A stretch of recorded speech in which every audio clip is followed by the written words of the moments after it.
The United states of America. क्या कहलाएंगे USA से? Fundamental rights. लिखो फंडामेंटल राइट्स, मौलिक अधिकार, फंडामेंटल राइट्स। मौलिक अधिकार हमारे द्वारा यूएसए से लिए गए हैं। मौलिक अधिकार आते हैं पार्ट 3 में, आर्टिकल 12 to 35, भाग 3 के अनुच्छेद 12 से लेके 35 तक फंडामेंटल राइट्स बताए गए। इन्हें संविधान का मैग्ना कार्टा कहा जाता है। क्या कहते हैं ये? मैग्ना कार्टा भी कहते हैं, मैग्ना कार्टा। अब ये बताओ, फंडामेंटल राइट्स तो हम यूएसए से लेके आए, ये मैग्ना कार्टा शब्द कहां से लाए? ये ब्रिटेन से लाए थे। क्या है? ब्रिटेन से लाए। It is a Magna carta of constitution. Magna carta नीचे लिखो, Britain. It was a royal charter of rights agreed by king John. It is a royal charter of rights. क्या है ये? Royal charter of rights. Bill of rights भी था ये। Rights agreed by king John. ये एक प्रकार की पीस ट्रीटी थी। It was a royal charter of rights agreed by king John of England. England के एक राजा थे जिनका नाम क्या है? King John. वो विंडसर के अंदर थे। आजकल विंडसर प्लेस है, विंडसर प्लेस है इंग्लैंड के अंदर। विंडसर में बैठे थे। वहां पे क्या था कि कुछ रिबेलियंस ने इनके विरुद्ध में विद्रोह कर दिया था। वो असंतुष्ट थे राजा से कि राजा जी यार ढंग से काम नहीं चल रहा और हमारे कुछ राइट्स ज्यादा चाहिए। जो वहां का चर्च था वो भी डिसएग्री था वहां पे। तो वहां पे जो कैंटरबरी चर्च है, कैंटरबरी चर्च, कैंटरबरी के मैदान तो रहेंगे न्यूजीलैंड के अंदर। कहां पर है? न्यूजीलैंड। और कैंटरबरी की पहाड़ियां या आइबेरियन पेनिनसुला के अंदर, स्पेन के अंदर रहेगी। और कैंटरबरी चर्च ये इंग्लैंड के अंदर रहेगा। तो कैंटरबरी चर्च के जो फादर थे या वहां के जो भी मेन मुखिया थे, पंडित जी थे, वो लिख के लेके आए। वो लिख के लेके आए कि साहब ये जो विद्रोही हैं, इन विद्रोहियों और किंग जॉन आपके बीच में मैं समझौता करवा देता हूं। जैसे कन्हैया लाल जी जो पंडित थे कोटा रिवॉल्यूशन के दौरान, मथुरेश मंदिर के, उन्होंने विद्रोहियों और जो कोटा के महाराजा थे राम सिंह, उनके बीच में समझौता कराया था। तो कैंटरबरी चर्च के जो फादर हैं वो एक ड्राफ्ट लेके आते हैं। ड्राफ्ट लाके बोल देते हैं कि जो ये विद्रोही हैं, इन विद्रोहियों को थोड़ा सा तुम अधिकार दे दो, चर्च को तुम अधिकार दे दो। ये सारा घटनाक्रम घटता है 1915 में, नहीं घटा, 1215 में। कब घटा? 1215 में। 5 जून 1215 की घटना है ये। उस दिन फिर जो किंग जॉन थे वो एग्री हो जाते हैं। उन्होंने कहा कि अब मैं पीस ट्रीटी करना चाहता हूं। तो it was a type of peace treaty, एक प्रकार का ये शांति समझौता था। पीस ट्रीटी थी ये, पीस ट्रीटी। तो पीस ट्रीटी के तहत उन्हें अधिकार दिए गए। अधिकार दिए गए तो लोग मान गए। वहां पे थोड़ा सा शांति छाई। फिर थोड़े दिनों बाद में किंग जॉन भगवान को प्यारे हो गए। प्यारे हो गए तो इनका बेटा आया हेनरी थर्ड। हेनरी थर्ड ने फिर और ज्यादा अधिकार दिया। फिर 1688 के अंदर यहाँ पे बड़ी क्रांति हुई, 1689 के अंदर, उसमें और अधिकार मिले। तो धीरे धीरे वहां पे क्या हुआ, लोगों को ज्यादा ज्यादा अधिकार मिलते गए। तो ये जो मैग्ना कार्टा है, दुनिया के अंदर पहली बार लोगों को और जो भी असंतुष्ट लोग हैं उनको अधिकार दिए जाने का प्रथम बिल ऑफ राइट था। इसीलिए ज्यादातर दुनिया के अंदर बेहतरीन चीज होती है कहीं पे भी, उसे क्या बोल दिया जाता है? मैग्ना कार्टा बोल दिया जाता है। ठीक है ना? तो it was basically A Magna carta था। बाद के अंदर हमारा जो फंडामेंटल राइट आया उसको भी हम लोगों ने संविधान का मैग्ना कार्टा बोल दिया। तो एफआर हम लोग लेंगे, फंडामेंटल राइट्स तो लेंगे यूएसए से, और मैग्ना कार्टा वर्ड कहाँ का है? ब्रिटेन का। तो हमारे संविधान का मैग्ना कार्टा जिसे कहा जाता है फंडामेंटल राइट्स। मैग्ना कार्टा कब आया? 1215 में। राजा जी कौन थे? King John. ठीक है ना? It was a royal charter of rights. ठीक है ना? Agreed by king John. Next लिखो फिर, इंडिपेंडेंस ऑफ जुडिशरी। यूएसए से क्या लेंगे अगला? फंडामेंटल राइट्स ले आए। फिर हम लोगों ने कहा थोड़ी आजादी तो दे दो न्यायपालिका की। उन्होंने कहा कि जितना मांगोगे उतना ही देंगे हम लोग। ठीक है ना? तो इंडिपेंडेंस ऑफ जुडिशरी, न्यायपालिका की स्वतंत्रता, इंडिपेंडेंस ऑफ जुडिशरी, न्यायपालिका की स्वतंत्रता भी यहाँ पे दे दी गई। तो इंटीग्रेटेड जुडिशरी तो ब्रिटेन से लिया है। यहाँ पे क्या होता है, यूएसए के अंदर स्टेट्स की जुडिशरी अलग है और वहां की यूनियन की जुडिशरी अलग है। वहां पे इंटीग्रेटेड जुडिशरी नहीं है। लेकिन हम यहाँ पे इंडिपेंडेंस ऑफ जुडिशरी है, यानी सेपरेशन ऑफ पावर। कौन सा कॉन्सेप्ट है? Separation of power. यहीं पे लिख लो, सेपरेशन ऑफ पावर्स, शक्तियों का पृथक्करण, शक्तियों का पृथक्करण। ये हमारा बेसिक स्ट्रक्चर भी है कॉन्स्टिट्यूशन का। क्या है? Basic structure. 2015 में सरकार ने किया एक बनाया national judicial appointment commission, national judicial appointment commission, ठीक है, राष्ट्रीय न्यायिक नियुक्ति आयोग। अब ये तो बना दिया सरकार ने कहा कि जो जजेस का अपॉइंटमेंट होता है हाई कोर्ट और सुप्रीम कोर्ट का, उसमें ज्यादा इंटरफेरेंस सरकार की रहेगी। फिर ये मामला सीधा गया सुप्रीम कोर्ट के अंदर। सुप्रीम कोर्ट ने कहा कि भाई साहब separation of power, independence of judiciary, ये हम लोग अमेरिका जाके लेके आए थे, आप भी तो साथ में ही थे, ठीक है, भूल गए वो पुरानी बातें? क्या तुम्हें याद है जो तुमने वादे किए थे? राज खोलूं अभी? तो इन्होंने कहा नहीं भाई साहब नहीं खोलूं। तो ये जो 99वां संविधान संशोधन था, कौन सा? 99th कॉन्स्टिट्यूशन अमेंडमेंट एक्ट, इसको नल एंड वॉइड कर दिया जुडिशरी ने। तो 99वां संविधान संशोधन का रिलेशन किसके साथ में? नेशनल जुडिशियल अपॉइंटमेंट कमीशन के साथ में था। तो इंडिपेंडेंस ऑफ जुडिशरी इंश्योर करता है कोलेजियम सिस्टम। तो जजों की जो नियुक्ति होती है अभी भी, वो कैसे होती है? कोलेजियम सिस्टम के द्वारा होती है, headed by the chief justice of India, ठीक है। तो क्या कहा सुप्रीम कोर्ट ने पार्लियामेंट को कि 99 के फेर में मत पड़ो, ठीक है, नहीं तो नल एंड वॉइड कर देंगे हम लोग। तो 99वां संविधान संशोधन किससे संबंधित? राष्ट्रीय न्यायिक नियुक्ति है, नेशनल जुडिशियल अपॉइंटमेंट कमीशन से। तो इसको नल एंड वॉइड घोषित करना, इसको वापस हटा देना, क्या दिखाता है? Independence of judiciary, separation of power. क्या न्यायपालिका या क्षेत्राधिकार के अंदर पार्लियामेंट इंटरफेयर कर सकती है? नहीं कर सकती। केशवानंद भारती का केस 24 अप्रैल 1973, 7/6, ठीक है, 7:6 के अंदर उन्होंने डिसीजन दिया था कि separation of power, independence of judiciary and judicial review is the basic structure of constitution.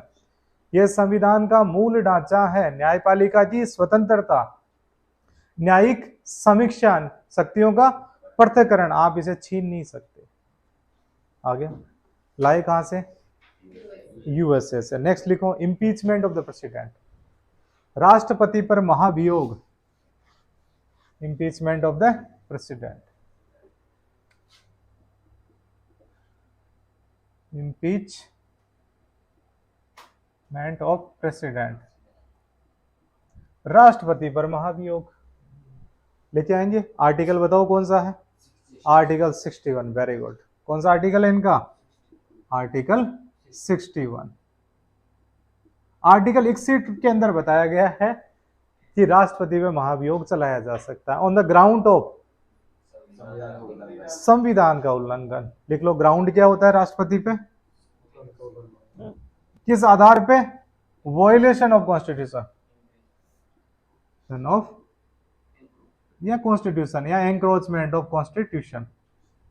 संविधान का जब उल्लंघन किया जाता है, एंक्रोचमेंट किया जाता है राष्ट्रपति के द्वारा, यानी जो संविधान के अंदर पॉइंट्स डाले गए उन पॉइंट्स को जब राष्ट्रपति के द्वारा नहीं माना जाता तो संसद में उनके विरुद्ध इंपीचमेंट की कार्रवाई चलती है, ठीक है ना। Majority of the total membership of the each house and majority of the 2/3 members of the house present and voting, उनके द्वारा एक सदन पास करता है, फिर दूसरा कर देता है, देन राष्ट्रपति को हटावा मान लिया जाता है।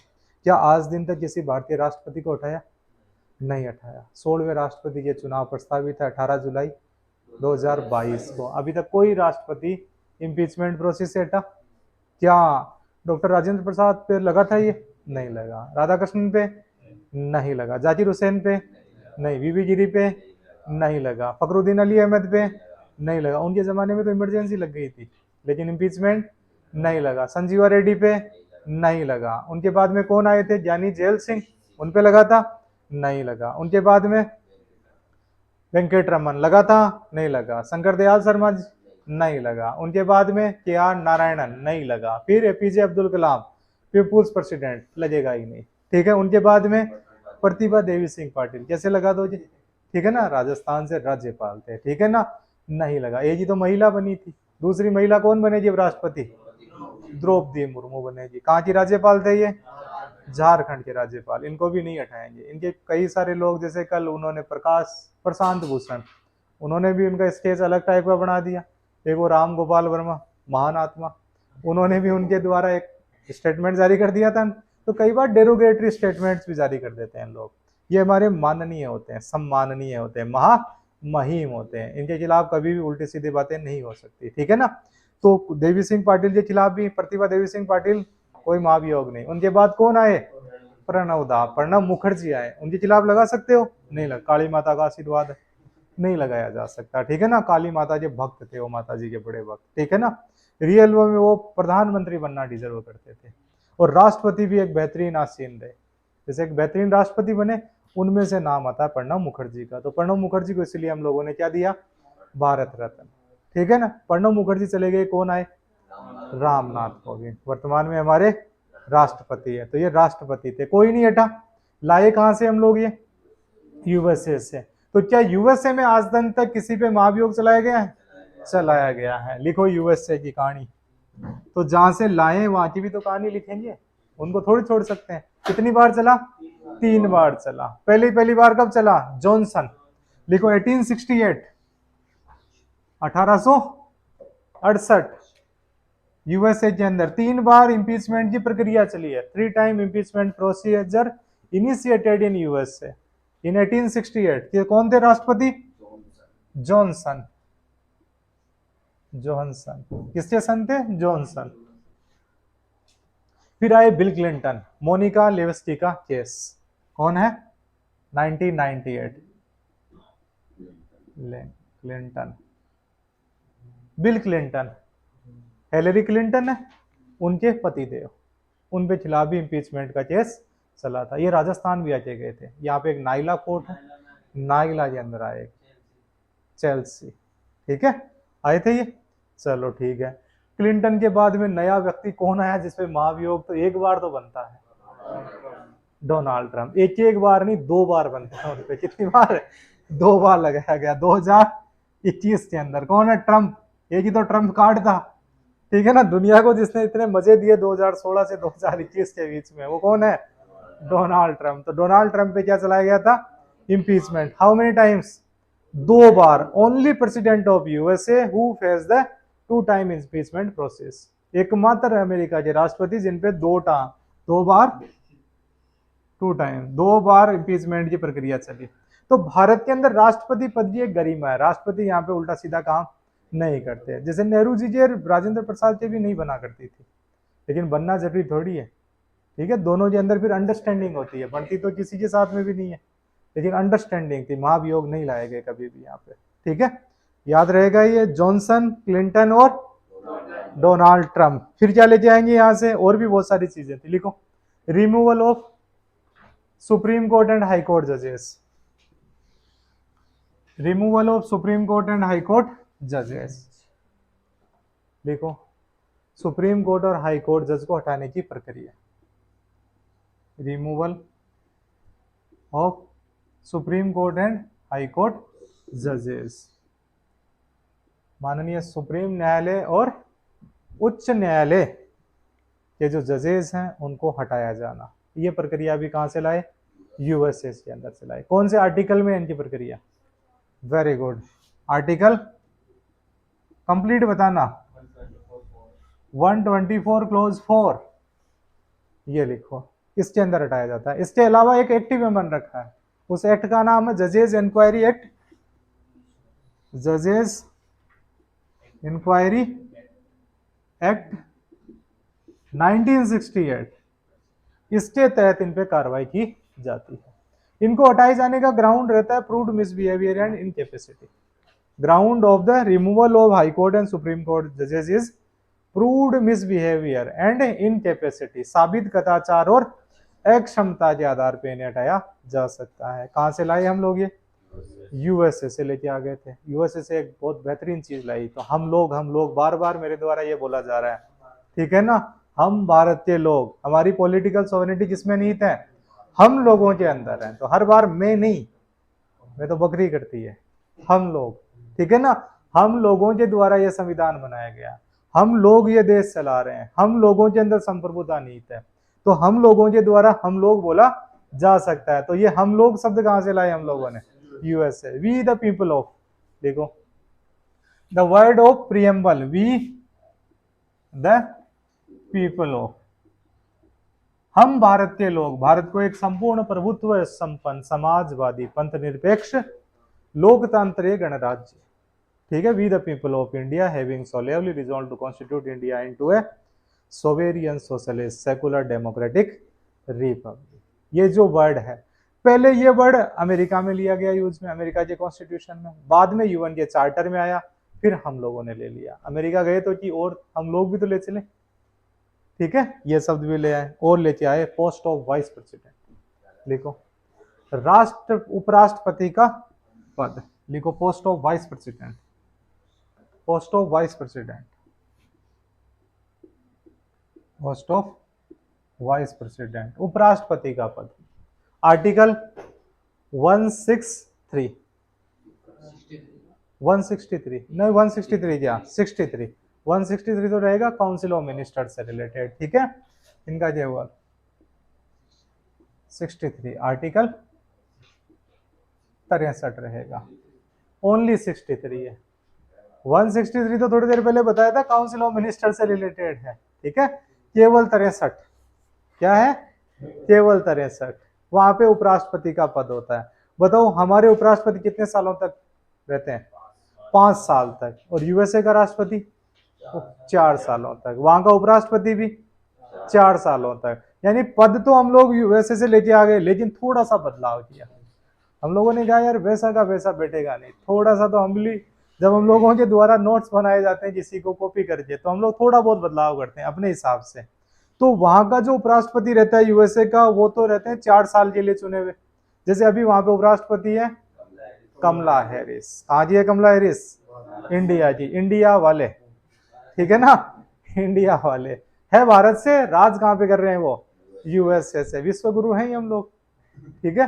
तो यूएसए की जो उपराष्ट्रपति है कमला हैरिस, कितने सालों के लिए चुनेगी, 4 सालों के लिए। हमारे जो उपराष्ट्रपति है माननीय वेंकैया नायडू, कितने सालों के लिए चुनेंगे, 5 सालों के। तो डिफरेंस रहता है, उनके राष्ट्रपति हमसे 1 साल कम रहते हैं, हमारे ज्यादा रहते हैं। हमारे उपराष्ट्रपति के पास में एक अधिकार होता है कि हमारे उपराष्ट्रपति का पद खाली है तो हमारे उपराष्ट्रपति उसको आसीन करेंगे, लेकिन मैक्सिमम कितने महीने के लिए, 6 महीने के लिए, 14 महीने नहीं, 6 महीने के लिए। 6 महीने से ज्यादा, 6 महीने के बाद में नए राष्ट्रपति आएगा, उसके इलेक्शन हो जाएंगे। लेकिन अमेरिका के उपराष्ट्रपति के साथ में दूसरा घटनाक्रम है, वहां पे मान लो अभी जो बाइडन हट जाए, कहीं पे चले जाए, जो बाइडन है वो तो नहीं है क्या, चले जाए, तो जो रिमेनिंग पीरियड रहेंगे, अगर मान लो 2 साल बचे हैं, 3 साल बचे हैं, उन सालों तक कौन रहेगा प्रेसिडेंट, कमला हैरिस। तो अमेरिका का जो उपराष्ट्रपति होता है वो रिमेनिंग पीरियड जितना भी बचा होता है राष्ट्रपति का, उस तक वहां का राष्ट्रपति बनता है। और हमारा जो उपराष्ट्रपति होता है वो केवल 6 महीने तक ही यहाँ पे राष्ट्रपति पद पे रहते हैं। ये डिफरेंस रहता है। तो कुछ फेरबदल हम लोगों ने कर दिए, ठीक है। ये पद भी कहां से लाए, यूएसए। ये था यूएसए। यूएसए के बाद में हम लोगों ने कहा कि यार यूएसए से ले आए, अब कौन नाराज हो जाएगा, कोल्ड वार का जमाना है, उस जमाने में शीत युद्ध चल रहा है, ठीक है ना। तो एक देश और था जिनकी विवाद चल रहा था, अमेरिका और यूएसएसआर। तो लिखो USSR, Soviet union, Soviet union. What the time by your watch,